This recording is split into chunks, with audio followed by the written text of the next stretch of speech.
All right, well now we have some wonderful guests with us here from Wild Wings, and you guys got to be part of a very special thing. Let me introduce you to Lord Dumont, Wild Wing Manager from Prince of Wales, and Steve Pike, Wild Wing Manager from Orleans location.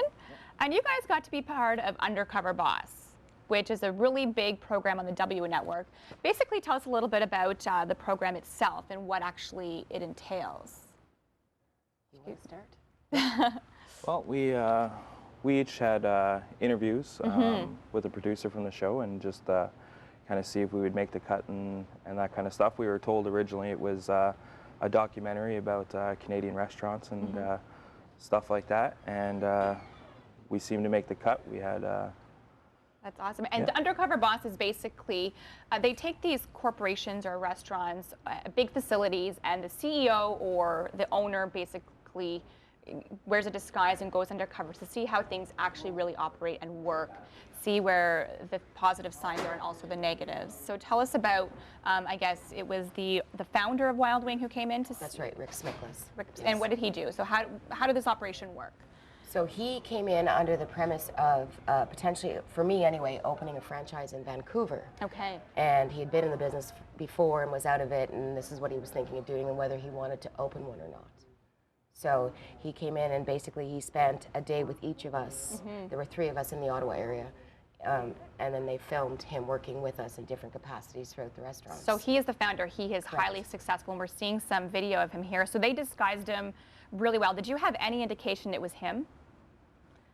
No? No. You couldn't tell? No. If you watch the show, you see him actually with the wig, and he actually had like his nice teeth removed. Yeah. So they do like a show. before and Correct. after. Yeah, they show what he went through to... And so here we're seeing him do some of the things. Tell us some of the tasks you put him through. Mopping the floors. We see you basically put him through everything. Cleaning bathrooms, all of our daily tasks, prepping in the kitchen, cooking orders, dealing with guests, basically what we do every day. And it must have been a huge eye-opener for him. Tell us what he thought of the experience. I would believe it was a pretty big eye-opener. It kind of brought him back to the grassroots of when he first started the franchise, you know. Kind of opened his eyes to a little bit more of perspective of what's working within the stores and what's not, and you know, just getting back in touch with the general population and all the guests that do come in. And since then, has he made changes to the actual, I guess, to his businesses? Yeah, I would say so.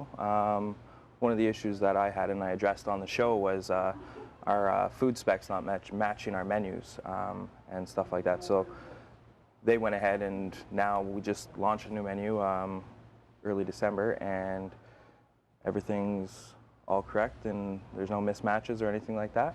That's going well. Laura, you were saying the communication you notice has been totally different as well. Absolutely. They scaled back a little bit after this. I think they really took a good look at some of their franchisees, and they did revoke some rights and close some stores and downscale a little bit, and I think that really helped them to regroup and go from there and then build from that point on the people who aren't doing what we're supposed to do, because that in the end actually makes us all look bad, so if we're not consistent throughout the chain. And I mean, there's more than 80 locations across Canada, so you guys represented Ottawa in a huge way. And so tell us how many of you guys were actually involved? There were 3 of us that were chosen. 3 of you from New Orleans. All right, and it's been replaying. We've seen it on quite a few times now. Yeah.